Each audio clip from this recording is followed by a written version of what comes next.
El documento lleva fecha de agosto de 2015. Es un correo electrónico interno de Coca-Cola Company, enviado por su vicepresidente de Asuntos Científicos y Regulatorios al director ejecutivo del Global Energy Balance Network, una organización registrada como entidad científica independiente sin fines de lucro. El correo, obtenido por el periodista Anna Had O'Connor del New York Times, mediante una solicitud de acceso a documentos universitarios y publicado el 9 de agosto de 2015, contiene instrucciones específicas sobre qué investigadores deberían ser incluidos en los paneles científicos de la organización y qué marcos conceptuales deberían orientar sus publicaciones. El Global Energy Balance Network había recibido hasta esa fecha $1.500.000 en financiación de Coca-Cola. Sus publicaciones sostenían consistentemente que la causa principal de la obesidad no era el consumo de azúcar, sino la insuficiencia de actividad física.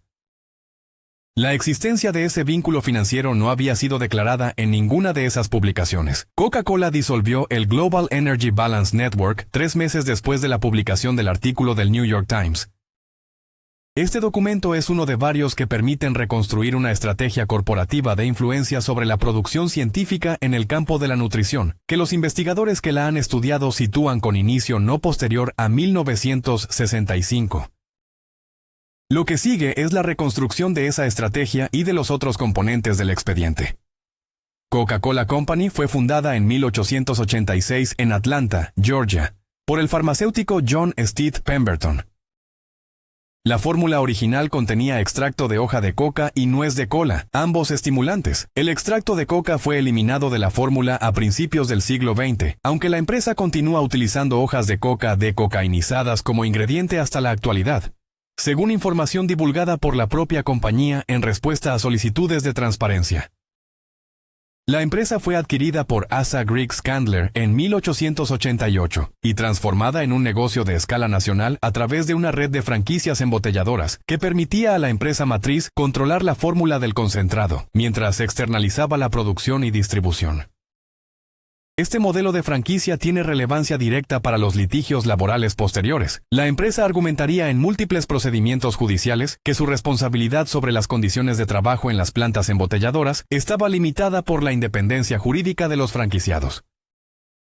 La empresa alcanzó presencia en más de 100 países para 1950 y en más de 200 para el año 2000. Según los datos de la propia empresa publicados en sus informes anuales, Coca-Cola vende aproximadamente 2.000 millones de porciones de sus productos cada día en todo el mundo. El expediente sobre influencia corporativa en la investigación nutricional tiene un punto de origen preciso en la literatura académica. En 2016, investigadores del Departamento de Medicina de la Universidad de California en San Francisco publicaron en la revista JAMA Internal Medicine un artículo titulado Sugar Industry and Coronary Heart Disease Research: A Historical Analysis of Internal Industry Documents.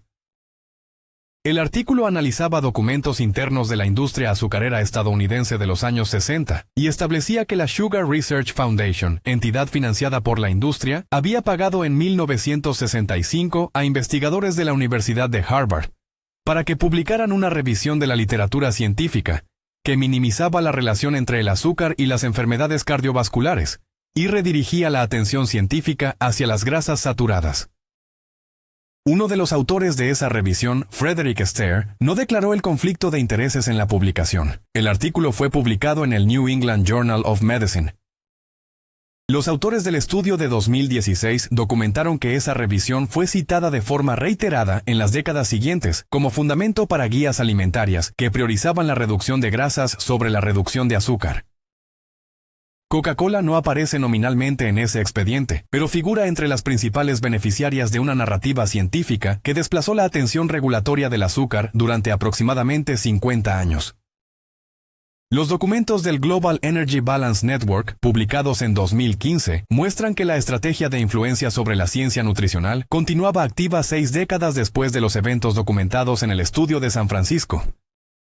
El expediente colombiano tiene inicio formal el 20 de julio de 2001, fecha en que la organización International Labor Rights Forum presentó ante el Tribunal de Distrito de los Estados Unidos para el Distrito Sur de Florida la demanda Sinal-Trainal y otros contra Coca-Cola Company, y otros, número de caso 01-CV-3208.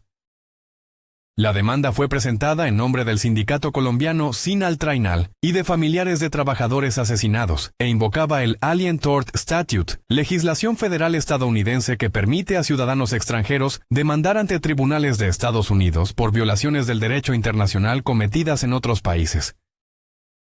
Los hechos alegados en la demanda cubrían el periodo 1990 a 2001. Durante ese periodo, según la demanda, 8 líderes y miembros del Sindicato de Trabajadores de Plantas Embotelladoras de Coca-Cola en Colombia fueron asesinados.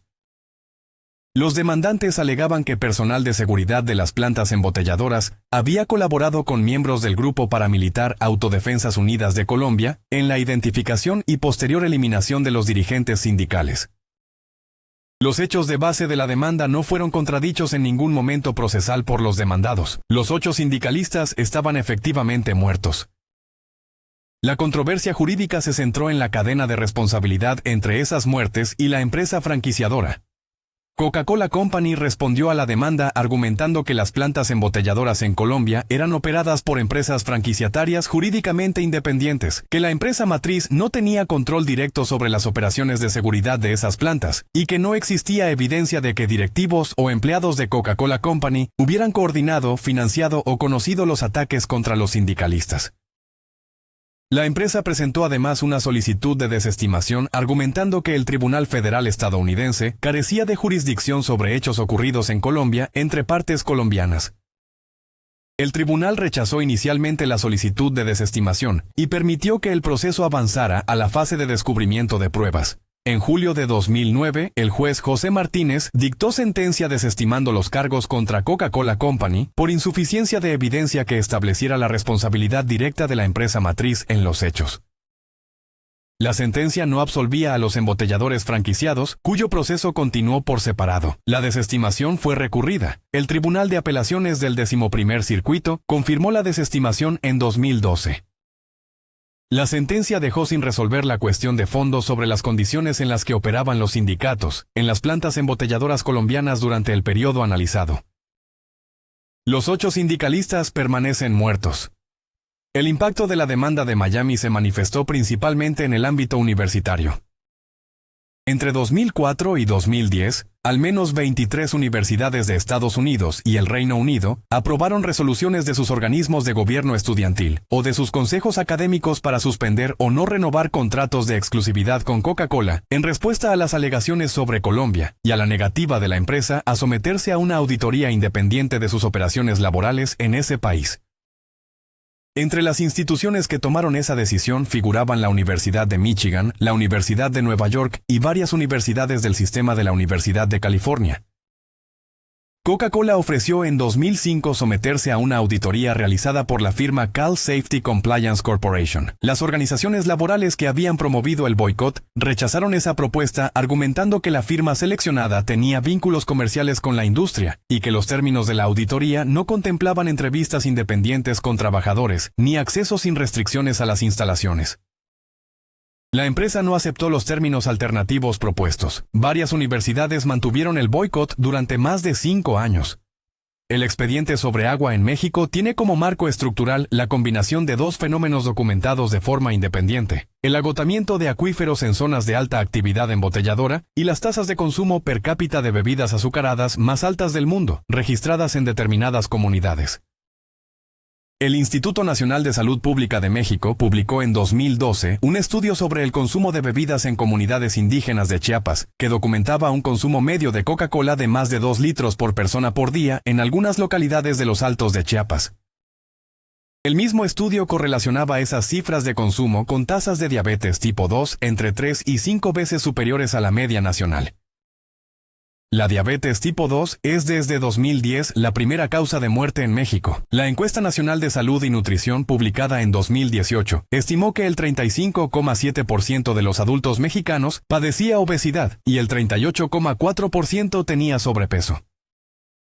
México tiene la tasa de obesidad infantil más alta de América Latina. Los epidemiólogos de salud pública que han estudiado la evolución de estas cifras en relación con los patrones de consumo de bebidas azucaradas señalan una correlación temporal y geográfica consistente con el incremento de las ventas de Coca-Cola en el mercado mexicano a partir de los años 90. El mecanismo de extracción de agua en México sigue el patrón documentado en otros mercados. Las plantas embotelladoras de Coca-Cola obtienen concesiones de extracción de agua subterránea de la Comisión Nacional del Agua, mediante procedimientos administrativos ordinarios. Las concesiones especifican volúmenes máximos de extracción y tasas de aprovechamiento. Los reportajes de investigación publicados por el periódico El Universal en 2016 y por la organización periodística Tierra Fértil en 2019 documentaron que en al menos 6 estados mexicanos, las concesiones otorgadas a plantas embotelladoras de Coca-Cola y otras empresas de bebidas coincidían geográficamente con zonas declaradas en veda o con sobreexplotación de acuíferos por la propia Comisión Nacional del Agua. El expediente administrativo de la planta embotelladora de San Cristóbal de las Casas, Chiapas, obtenido mediante solicitud de acceso a la información, registraba una concesión de extracción de 1 millón de litros diarios, en una zona donde el nivel freático ha descendido de forma medible en las últimas 2 décadas según los registros del Servicio Meteorológico Nacional. La tasa de aprovechamiento pagada por la empresa por ese volumen de extracción era inferior a 200 pesos mexicanos anuales.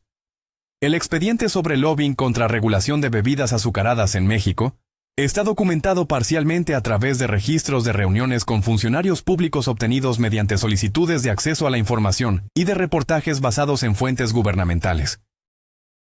La aprobación en 2014 del impuesto especial sobre producción y servicios a bebidas azucaradas, equivalente a $1 por litro, fue precedida por una campaña de oposición que la Alianza por la Salud Alimentaria, Coalición de Organizaciones de Salud Pública, documentó en un informe publicado ese mismo año.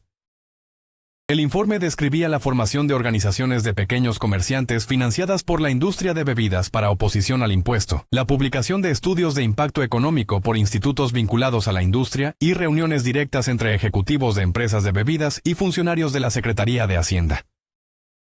Según ese informe, Coca-Cola de México aportó financiación a al menos 3 de las organizaciones que se manifestaron públicamente contra el impuesto. La empresa no respondió a las solicitudes de comentario de los autores del informe. El impuesto fue aprobado con una tasa inferior a la propuesta inicial por el grupo de economistas de salud que lo había diseñado. Un estudio del Instituto Nacional de Salud Pública, publicado en 2016, estimó que el impuesto había reducido el consumo de bebidas azucaradas en un promedio del 7,6% en el primer año de aplicación, con efectos más pronunciados en los hogares de menor ingreso. Coca-Cola reportó en su informe anual de 2015 que sus ventas en México habían crecido ese año. El expediente de Coca-Cola Company cubre un periodo de más de 130 años y comprende al menos 4 áreas de conducta corporativa documentada que son objeto de análisis en este relato. La estrategia de influencia sobre la producción científica en el campo de la nutrición, documentada en correos internos y registros de financiación desde al menos 1965 hasta 2015. Los hechos relacionados con la violencia antisindical en Colombia entre 1990 y 2001. Objeto de procedimiento judicial federal en Estados Unidos. Con resultado de desestimación por cuestiones de responsabilidad corporativa, la extracción de agua en zonas con déficit hídrico documentado en México, India y otros mercados, y las estrategias de oposición a regulaciones de salud pública en múltiples jurisdicciones. En cada uno de esos ámbitos, la empresa ha mantenido una posición de negación de responsabilidad directa, invocando en los casos pertinentes la independencia jurídica de sus franquiciados embotelladoreadores, la solidez de la evidencia científica que respalda sus productos y la legitimidad de su participación en los procesos regulatorios como parte interesada. Los documentos recuperados en litigios y mediante solicitudes de acceso a la información ofrecen una perspectiva sobre esas mismas situaciones que difiere en aspectos significativos de las posiciones públicas de la empresa. El archivo está disponible, su interpretación corresponde al lector.